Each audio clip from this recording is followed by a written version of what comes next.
আসসালামু আলাইকুম ভাইয়ারা, আপনার আমার সহযোগিতায় কিন্তু এই মাদ্রাসাগুলো চলে, এই ইতিমখানা মাদ্রাসাগুলো চলে।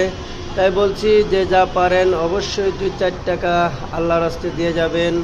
কারণ ভাই আমার আপনার এই টাকাটাই থাকবে, আখেরাতে পাওয়া যাবে, পরকালে পাওয়া যাবে। সবাই চেষ্টা করবেন সাধ্য অনুযায়ী 2-4 টাকা দেওয়ার জন্য, কারণ আপনার এই 2-4 টাকাই এই মাদ্রাসাগুলো চলে। ইনশাআল্লাহ আমরা সবাই চেষ্টা করব 2-4 টাকা দেওয়ার জন্য আল্লাহ রাস্তায়।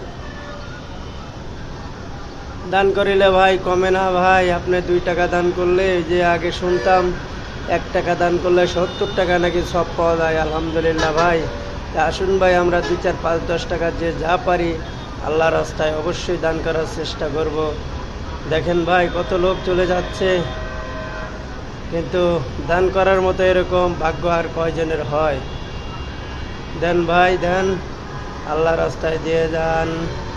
দান করিলে মাতা পিতা আল্লাহ সুখে রাইখো কবরে, নূরের তাজ পরাইয়া আল্লাহ উঠায় রোজ হাসরে।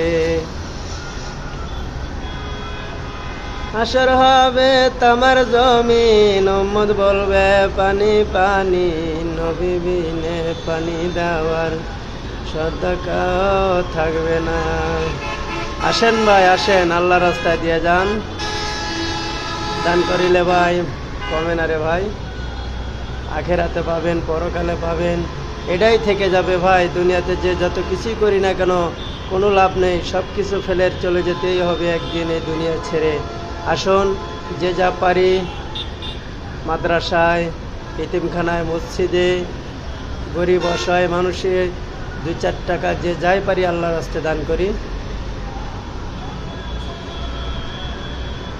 কত কষ্ট করে তারা টাকা আমার আপনার থেকে নিয়ে তারপরে মাদ্রাসাগুলো চালায়, এতিমখানার ছেলেদেরকে খাবার গোছায়।